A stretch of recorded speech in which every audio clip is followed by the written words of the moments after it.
محمدا عبده ورسوله الذي لا نبي بعده.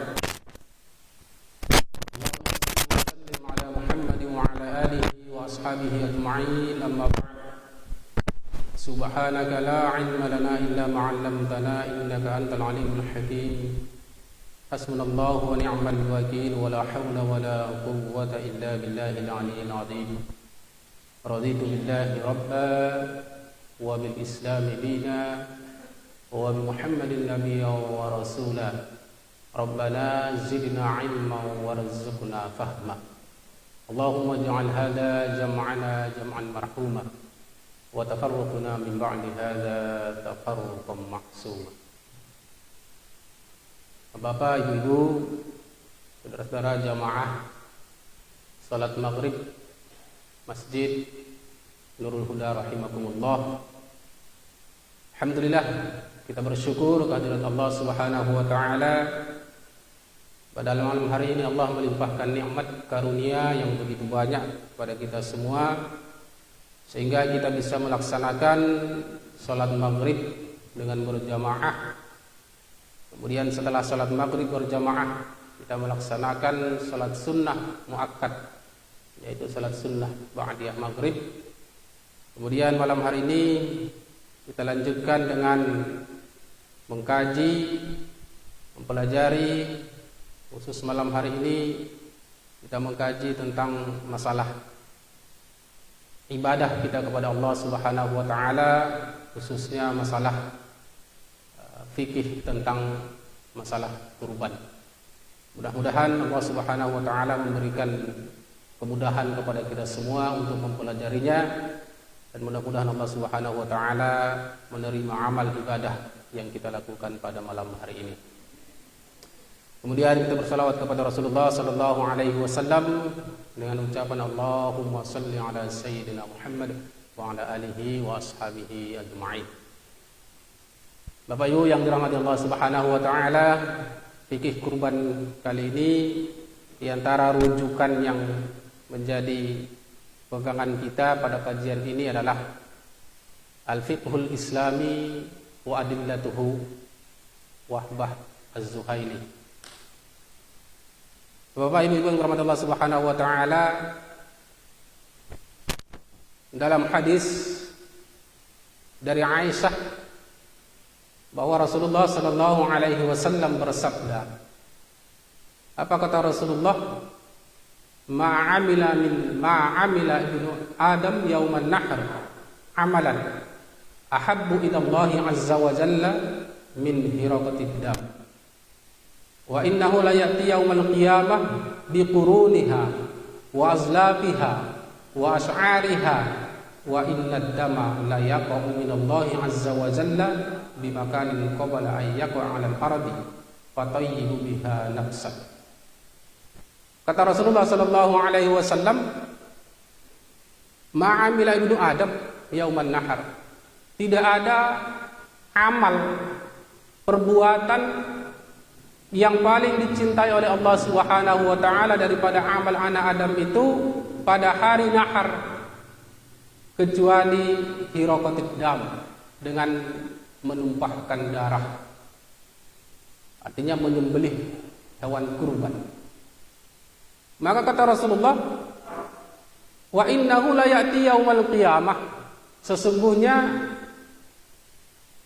sembelihan hewan kurban seseorang itu akan datang pada hari kiamat, biquruniha, dengan tanduknya datang pada hari kiamat, wazlafiha, kemudian kukunya, wash'ariha, dan bulu-bulunya.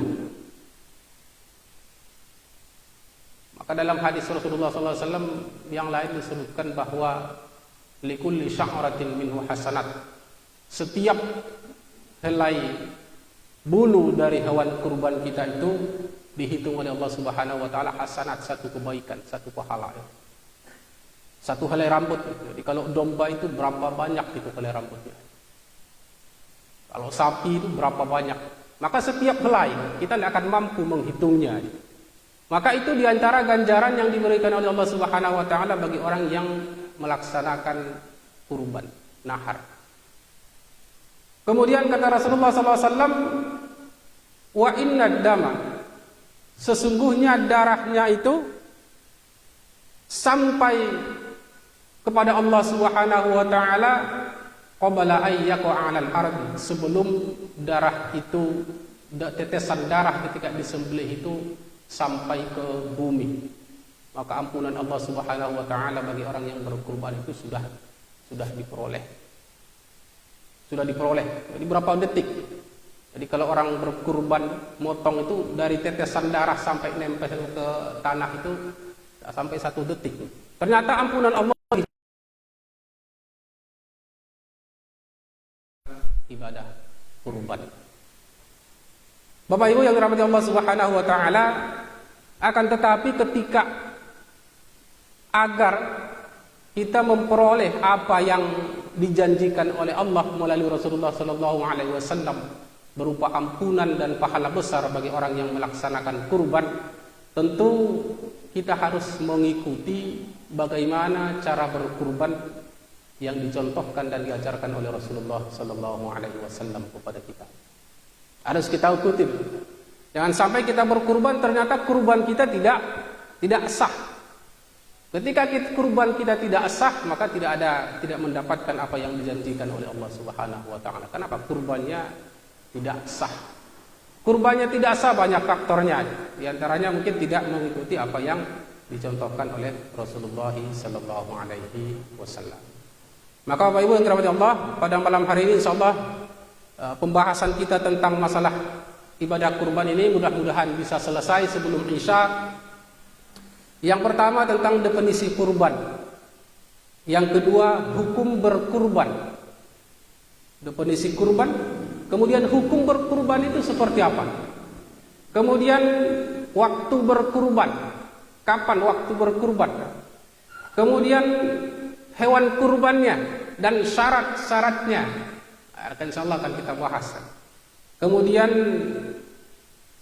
bolehkah orang yang berkurban itu memakan daging hewan kurbannya? Kemudian adab-adab penyembelihan, ini khusus orang yang tukang sembelih. Insyaallah akan kita bahas kira-kira berapa menit? 30 menit ya. 30 menit ke depan kita akan membahas secara ringkas tentang ibadah kurban ini. Mudah-mudahan bermanfaat untuk kita semua. Bapak Ibu yang dirahmati Allah Subhanahu wa taala, apa itu kurban? Di dalam kitab ini dijelaskan kurban adalah ma yudbahu minan na'ami fi waqtin makhsusin taqriban ila Allah. Itu kurban. Ma yudbihu minan na'ami fi waqtin makhsusin taqriban ila Allah. Kurban itu adalah hewan ternak. Hewan ternak. Kalau guru saya dulu mengajari lagi, ditambah lagi, hewan ternak yang berkaki 4. Itu kurban. Hewan ternak yang berkaki 4 yang sah digunakan untuk zakat. Kemudian pada waktu yang ditentukan dengan niatan mendekatkan diri kepada Allah Subhanahu wa taala, maka itulah kurban. Hewan ternak yang berkaki 4 syaratnya. Maka keluar dari yang berkaki 4 dah sah jadi kurban. Ada orang ternak lele misalnya. Ternak lele, saya mau bawa kurban. Kurban apa? Lele. Berapa banyak? 1 ton misalnya. Sana tidak sah. Karena syaratnya berkaki 4. Ayam kurban biar banyak dapatnya itu. 1 orang 1, maka dia berkurban seharga kambing misalnya. Kambingnya 3 juta misalnya. Maka dia beli ayam seharga 3 juta, dibagi-bagi dapat banyak dapatnya.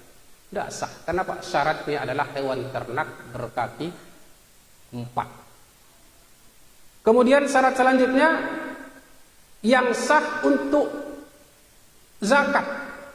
maka hewan kurban itu hewannya harus hewan yang dizakatin. Yang dizakatin. Mana hewan yang dizakatin? Unta. Tidak banyak, 3. Unta, sapi, atau kerbau. 4 lah jadinya. Unta, sapi, kerbau, satunya kambing. Cuman itu yang dizakatin. Maka yang 4 ini sah kita jadikan menjadi hewan kurban kita. Hewan ternak yang berkat keempat yang sah atau hewan yang dizakatin. Maka kalau ada orang mau zakat, mau kurban misalnya, dia mau kurban nanti. Kurbannya apa? Kuda. Kuda itu hewan ternak berkaki 4. Harganya mahal aja, ratusan juta. Ada yang 100 juta, ada yang sampai 500 juta, ada yang miliaran. Kuda. Apakah sah kuda dijadikan menjadi hewan kurban? Maka menurut definisi yang di sini tidak sah. Kenapa? Kuda itu bukan hewan yang wajib dizakatin. Yang 4 tadi. Yang lain-lain. Kuda, apa gitu. Lagi kuda apa lagi? Hewan ternak. Pokoknya selain yang 4 ini, maka tidak sah menjadi hewan kurban. Kemudian definisi selanjutnya, disembelih pada waktu yang ditentukan, ada waktunya. Ada waktu penyembelihannya, ada batas mulainya, ada batas akhirnya. Jadi kalau disembelih belum masuk waktunya, maka hewan kurban kita tidak sah, sama seperti sembelihan biasa saja. Nanti akan dibahas bahwa kapan waktunya. Kemudian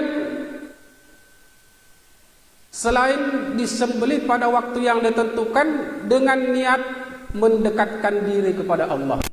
Ada niat ketika kita menyembelih hewan kurban itu, niatnya mendekatkan diri kepada Allah. Penyembelihannya itu niatnya mendekatkan diri kepada Allah Subhanahu wa taala. Maka ada orang misalnya seorang tukang jagal sapi, tukang sembelih sapi, jualan sapi di pasar. Pada tanggal 10 Zulhijjah dia menyembelih sapi. Apakah sembelihan dia itu disebut dengan kurban? Tidak. Kenapa? Karena niatannya bukan untuk, niatan itu apa? Untuk jualan. Untuk jualan. Maka kemudian mendekatkan diri kepada Allah Subhanahu wa taala dengan syarat-syarat tertentu, maka itulah disebut dengan berkurban. Maka kalau ada orang misalnya, kalau sekarang itu lagi musim Covid nih, jadi serba agak susah. Jadi ada orang mungkin lebih bermanfaat mentahnya ini. Mentahnya mungkin dia lebih bermanfaat. Jadi ada orang pada tanggal 10 Zulhijjah itu dia sediakan duit seharga sapi misalnya. Satu sapi katakan 25 juta. Kemudian 25 juta itu dia niatkan, ini sebagai ganti kurban saya sapi, karena sekarang itu orang lebih butuh duit. Maka dia bagi 25 juta, satu orang misalnya 500 ribu, atau satu orang 1 juta, maka sebanyak 25 orang dia bagi. Ini untuk kurban saya. Apakah itu sah? Tidak sah. Maka kurban itu definisinya ma yuzbihu minan na'mi fi waqtin makhsusan taqriban ila Allah Ta'ala. Berkurban adalah hewan ternak yang berkaki 4 yang sah untuk dijadikan zakat, disembelih pada waktu tertentu dengan niatkan mendekatkan diri kepada Allah Subhanahu wa taala. Maka itu definisi umum tentang kurban. Pertanyaan selanjutnya adalah hukum kurban. Apa hukumnya kurban? Wajib, sunnah, atau yang lainnya. Hukum berkurban. Bapak Ibu yang dirahmati Allah Subhanahu wa taala, hukum berkurban ini ternyata di antara para ulama khilafiyah. Khilafiyah. Berbeda pendapat di antara para ulama tentang masalah hukum berkurban. Kenapa ada khilafiyah? Jangankan masalah kurban, masalah salat ada juga khilafiyah dalam fikih. Kenapa ada khilafiyah? Para ulama menjelaskan kepada kita di antara penyebab kenapa ada khilafiyah, terutama masalah ibadah. Yang pertama alasannya adalah memang contoh dari Nabi itu sudah beda. Contoh dari Nabi sudah beda. Maka dalam sholat ada yang sholatnya ketika takbiratul ihram misalnya sejajar bahu, sejajar telinga, itu khilafiyah sudah. Kenapa ada itu? Karena memang dari Nabi sudah beda. Yang diajarkan Nabi beda, maka ada khilafiyah. Alasan yang kedua kenapa ada khilafiyah, termasuk dalam masalah fikih ini, karena para ulama berbeda penafsiran tentang ayat Al-Quran atau tentang hadis Rasulullah Sallallahu Alaihi Wasallam. Kenapa? Al-Quran itu banyak ayat Al-Quran itu bersifat umum, butuh interpretasi, butuh penafsiran di situ. Maka para ulama dalam menafsirkan satu ayat misalnya berbeda antara satu dengan yang lainnya, maka terjadilah khilafiyah. Ada khilafiyah. Maka ada kalau dalam masalah fikih misalnya mazhab Syafi'i, mazhab Maliki misalnya, mazhab Abu Hanifah misalnya, mazhab Ahmad bin Hanbal misalnya. Kenapa berbeda-beda? Karena pemahaman para ulama tentang ayat atau hadis itu berbeda-beda. Karena ada peluang di situ. Ada peluang untuk menafsirkannya. Dan menafsirkan ayat itu tidak mudah. Kalau dalam ilmu tafsir ada tafsir ayat bil ayat. Menjelaskan ayat dengan ayat. Karena Al-Quran itu tidak seperti buku kita ini. Kalau buku kita ini, buku fikih misalnya, ada babul solat, bab tentang solat. Maka bab itu tentang masalah solat lah itu. Bab yang kedua, babul miyah, bab tentang air, maka bicara tentang air. Babul udhiyah, bab tentang kurban, maka bicara tentang kurban satu bab. Tetapi Al-Quran berbeda. Berbeda. Al-Quran surah Al-Baqarah, itu bahasanya banyak di situ yang dibahas dalam surah Al-Baqarah.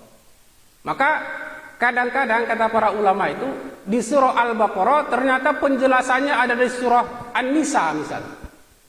Surah An-Nisa ternyata penjelasannya ada di surah Al-Maidah misalnya. Maka dalam ilmu tafsir ada disebut dengan tafsir ayat bil ayat, menjelaskan ayat dengan ayat yang lain. Ayat ini ternyata penjelasannya ada di ayat yang lain. Nah, itu para ulama sudah ahli benar. Maka seorang yang harus istinbat hukum mufassir itu harus benar-benar paham Al-Quran. Tidak hanya Al-Quran, hadis harus paham juga. Karena apa? Karena ada tafsirul ayat bil hadis, menafsirkan, menjelaskan ayat dengan hadis. Ayat ini ternyata dijelaskan dengan hadis ini. Maka para ulama itu hafalnya ribuan hadis, bukan satu dua hadis. Kalau kita arba'in, kita baca ini ya, arba'in Nawawi, belum hafal-hafal ya. Hafalnya innamal a'malu binniyat, tidak sempurna. Padahal hadisnya panjang. Para ulama itu pahamnya harus banyak hadis. Kenapa? Jangan sampai salah menjelaskan Al-Quran. Jangan-jangan penjelasan ini di hadis yang lain. Maka para ulama itu ribuan, puluhan ribu hadis, ada 4.000 hadis hafalnya di kepalanya masing-masing. Itu penyebab diantaranya penjelasan pemahaman para ulama terhadap ayat itu berbeda-beda, maka ada khilafiyah di situ. Ada lagi penyebab khilafiyah itu karena apa? Karena para ulama di dalam, terutama ulama hadis, di dalam menetapkan satu hadis berbeda antara satu dengan lain. ulama ini mengatakan bahwa hadis ini sahih. Ulama ini mengatakan ini dhaif. Nah, itu berbeda para ulama berdasarkan penelitian dia. Hadis ini sahih, dhaif kata ulama yang lain. Kenapa sahih? Ada pendukungnya hadis yang lain. Maka ada khilafiyah di situ. Itu terjadi khilafiyah. Maka ketika ada khilafiyah terutama masalah fikih yang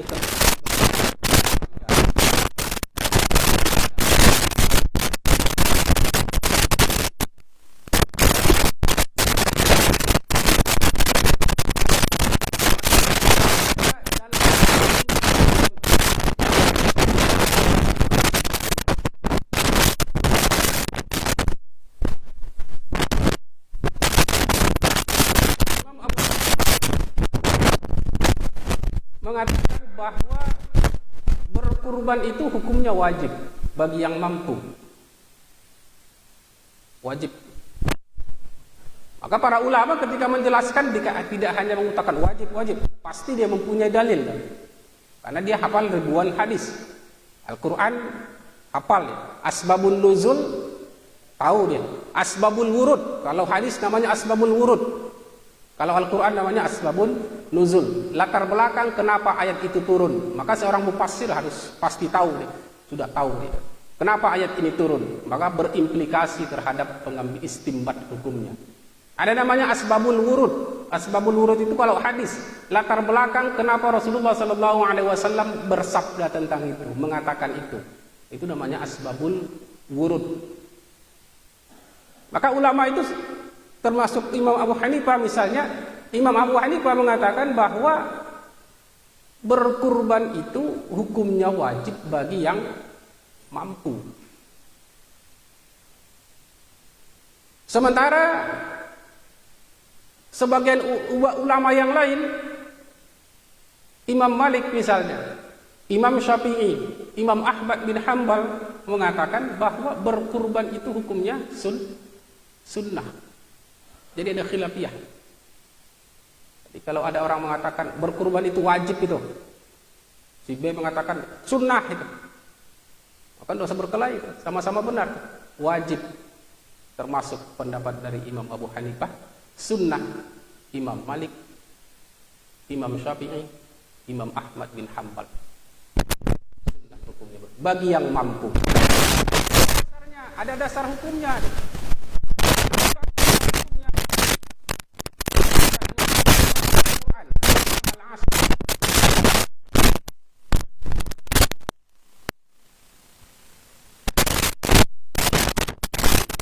Lirabbika wanhar inna a'tainakal kautsar, sesungguhnya kepada engkau nikmat yang sangat banyak. Sholli, karena salat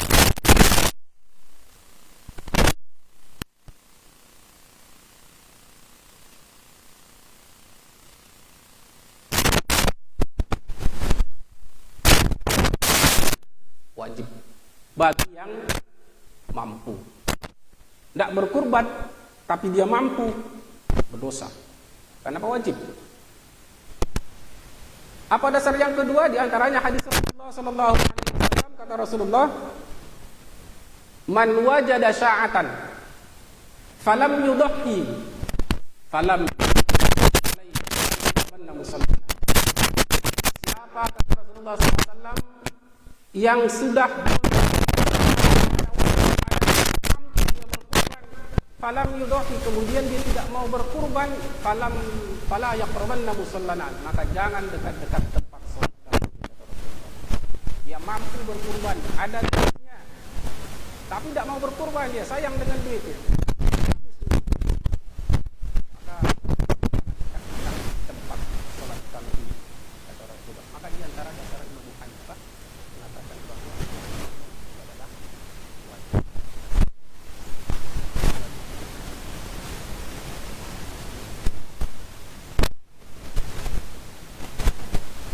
Kemudian dasar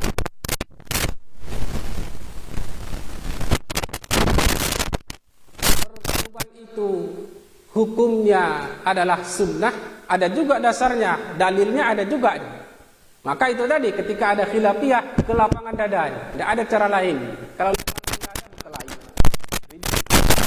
ke lapangan dada, karena masing-masing ulama itu bukan ulama.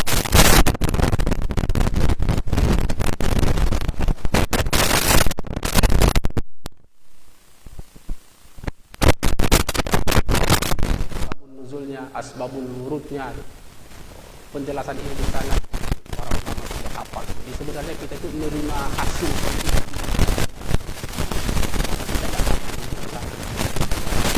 apa di antara dasar para ulama yang mengatakan bahwa berkurban itu adalah sunnah?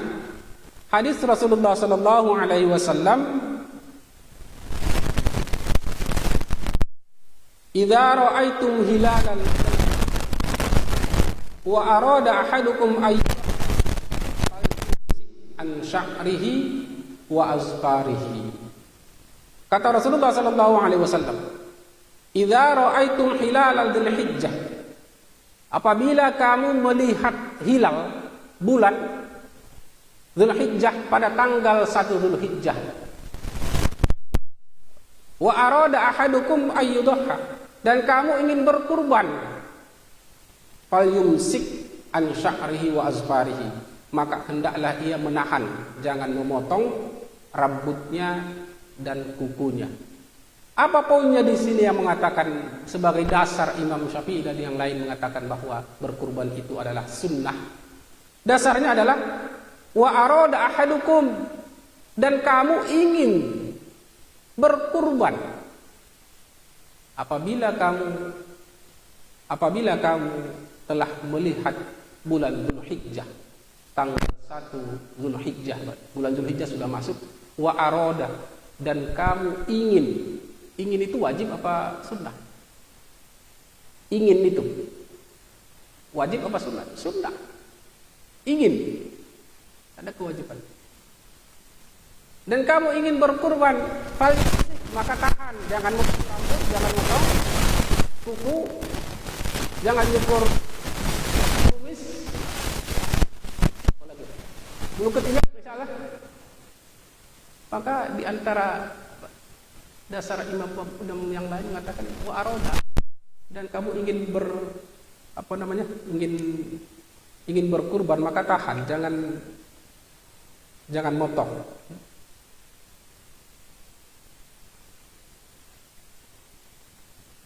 Kemudian dasar dari ulama yang mengatakan bahwa berkurban itu adalah sunnah bagi yang mampu adalah hadis Rasulullah sallallahu alaihi wasallam, salasun, kata Rasulullah, hunna alayya faraid wa hunna lakum tatawwu, al-ghitru wan nahru wa salatul duha.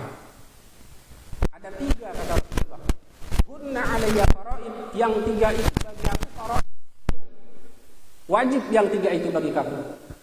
Wa hunna lakum tatawwu, tetapi bagi kamu yang 3 itu sunnah, kata Rasulullah. Apa itu?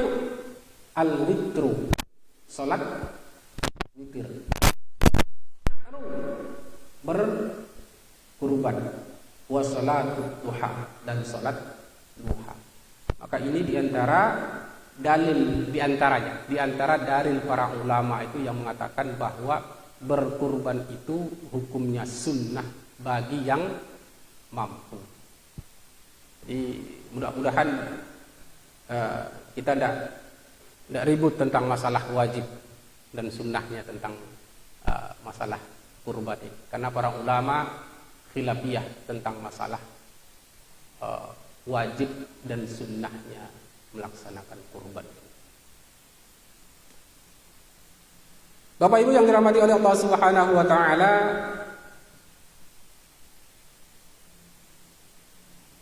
tadi disebutkan di awal bahwa berkurban itu wajib bagi yang mampu. Kata ulama lain, berkurban itu sunnah bagi yang mampu. Nah, pertanyaannya, apa ukuran mampu itu? Seseorang disebut mampu berkurban, apa ukurannya? Ini kan umum. Orang naik motor, punya motor misalnya, kira-kira orang punya motor ini mampu apa tidak? Kalau kita naikkan lagi, orang punya mobil, naik mobil, maka orang yang punya mobil lebih mampu lagi dari yang punya motor. Maka apa ukuran mampu? Para ulama lagi-lagi menjelaskan kepada kita bahwa disebut mampu itu adalah seseorang memiliki belanja untuk dirinya dan orang yang menjadi tanggung jawabnya, istrinya, anaknya, tanggung jawab dia, orang tuanya kalau orang tuanya tidak mampu lagi. Kapan, berapa lama? Pada hari raya Idul Adha plus 3 hari tasyrik. Pada tanggal 10, 11, 12, 13 Zulhijjah. Seseorang masih memiliki belanja 3 hari itu, kemudian dihitung duitnya masih mampu untuk beli kambing misalnya, maka ini disebut dengan mampu. Jadi kalau orang punya duit 10 juta misalnya, 10 juta ada. Kalau dihitung 1 hari berapa? Ibu-ibu biasa yang tahu. Oh, bapak tahu juga. 1 hari berapa kita di satu rumah? Ada anak 3 misalnya. Rata-rata 3 ada orang. Ada yang kalau dulu memang ada yang sampai 7, 11 anak orang. Sekarang 3, 4, 5, 6 orang lah jarang. Nah, kita ambil misalnya anaknya 3, istrinya 1, atau istrinya 2 misalnya. 1 lah. Nanti ibu-ibu protes kampanye. Istrinya 1, anaknya 2, istrinya 1 plus dia berarti 5 orang. Kira-kira 1 hari berapa itu belanjanya untuk makan? Berapa itu? 100, 200, 300. Oh, 300 banyak. Sehari 200 misalnya, atau 100 misalnya. Jawab. 200 misalnya. Berarti 4 hari berapa? 2, 4, 6, 8, 10, 1 juta. Duit dia berapa? 10 juta. Kurangin 1 juta, maka sisa 9 juta. Harga kambing misalnya berapa kambing? 3 juta. 3 juta. Masih sisa 6 juta lagi. Maka itu ukuran mampu. Maka kalau ada orang yang masih sisa duitnya dan dia mampu tadi, itu ukuran mampunya, Pak. Maka kalau menurut mazhab Abu Hanifah tadi, Imam Abu Hanifah, kalau dia ada duit, berarti dia mampu 10 juta tadi. Dia tidak berkurban, wah karena wajib. Karena wajib. Berdosa dia berarti. Karena hukum berkurban untuk mazhab Abu Hanifah wajib. Dosa dia berkurban. Tetapi kalau menurut imam yang tadi, para ulama sebagian yang tadi mengatakan sunnah. Sunnah dia berkurban. Jadi itu ukuran mampunya.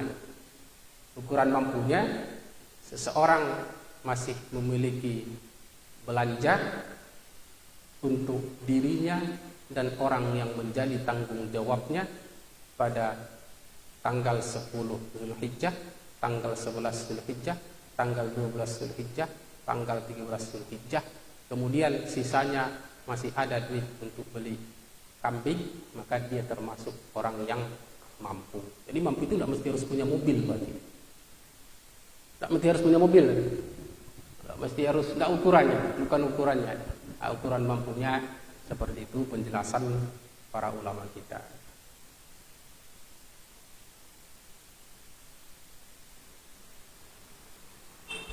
Kemudian berkurban itu beda dengan haji. Kalau haji wajibnya sekali seumur hidup. Tapi berkurban bukan sekali seumur hidup. Tetapi itu tadi ukurannya tiap tahun bagi yang mampu. Maka kalau ada orang tanya diajak berkurban, Pak berkurban yo, kata panitia masjid. Pak ya berkurban. Oh sudah saya berkurban. Saya sudah, anak saya sudah, istri saya sudah. Kapan? 10 tahun yang lalu.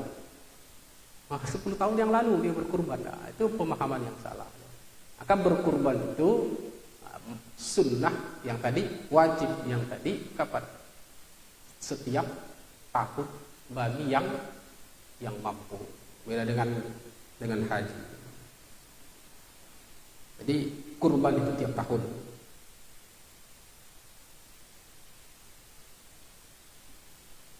Kemudian kalau dalam mazhab Imam Syafi'i,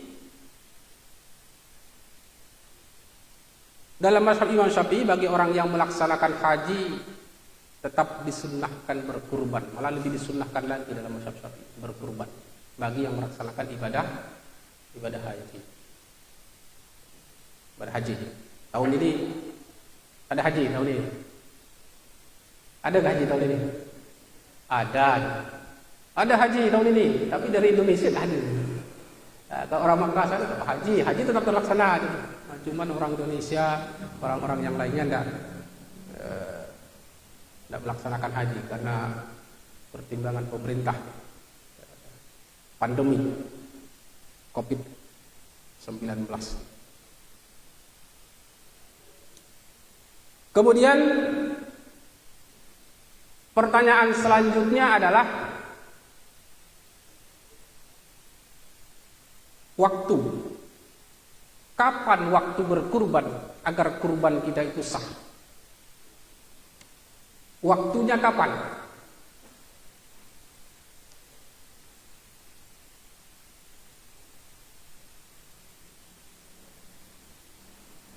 Waktunya adalah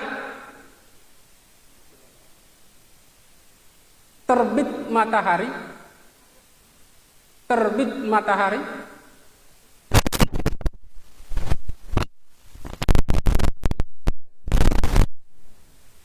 Setelah terbit matahari, kemudian ini tapi kalau sholat nyaman hitungnya. Terbit matahari, kemudian setelah terbit matahari, kira-kira orang melaksanakan sholat Idul Adha, sholat hari raya. Kemudian dengan dua khutbah. Dengan khutbah. Ada khilafiyah lagi nanti. Apakah dua khutbah atau satu khutbah? Dengan khutbah ringkas. Maka waktunya, mulainya, startnya melaksanakan kurban itu di situ. Terbit matahari, kemudian kira-kira sholat Idul Adha. Setelah sholat khutbah kira-kira berapa menit? Kira-kira kalau kita jam 7-an, jam 7. Maka kalau ada orang yang menyembelih hewan kurban ketika malam takbiran Idul Adha misalnya, besok lebaran haji nih. Malam ini aja lah kita kan sudah masuk 10 Zulhijjah. Karena memang ukuran masuk pergantian hari kalau dalam Hijriah itu kan matahari tenggelam. Maka kalau sekarang itu masuk tanggal 13 Zulqa'dah. Besok Zulqa'dah, 13 Zulqa'dah. Pergantiannya ketika maghrib. Maka malamnya sekarang aja lah. Jadi besok tidak payah kita. Maka disembelihlah misalnya kurban itu pada malam hari raya. Maka kurbannya tidak sah. Maka dalam hadis Rasulullah SAW disebutkan, man dhaha qabla as-salati fa innama dhabaha li nafsihi. Wa man dhahaba ba'da sholati faqad tamma nusukuhu wa asaba sunnatul muslimin. Siapa yang menyembelih sebelum salat, maka sesungguhnya hasilnya hanya untuk makanan. Ya, sembelihan biasa, Pak. Sebelum salat Id selesai disembelih, maka kata Rasulullah SAW itu sembelihan biasa itu. Kemudian wa man dhahaba ba'da salatin, siapa yang menyembelih setelah salat maka sah dan sempurnalah ibadah kurban yang dilakukannya. Jadi mulai sah penyembelihan hewan kurban itu setelah selesai sholat Idul Adha. Kalau disembelih sebelum itu maka tidak sah. Kapan batas akhirnya? Batas akhirnya adalah ketika terbenam matahari pada hari ketiga tasyrik. Tanggal berapa ini? Hari tasyrik itu 11, 12, 13. Matahari lemas maghrib sudah selesai sudah. Tetapi kata para ulama kita tentang tanggal 13-nya ini ada khilafiyah juga. Khilafiyah. Maka amannya memang kalau tanggal 10, tanggal 11 atau tanggal 12. Nah, itu yang aman. Begitu tenggelam tanggal 13 Zulhijjah, saya mau berkurban misalnya. Saya mau berkurban. Kila murah kambing, nunggu murah kambing misalnya. Kalau sekarang mahal, apalagi sebelumnya 3 juta. Begitu tanggal 13 murah kambing, saya mau berkurban. Maka beli dia setelah asar. Ini disembelih habis sholat maghrib tanggal 13 Zulhijjah. Maka kurbannya tidak sah. Sudah masuk isya.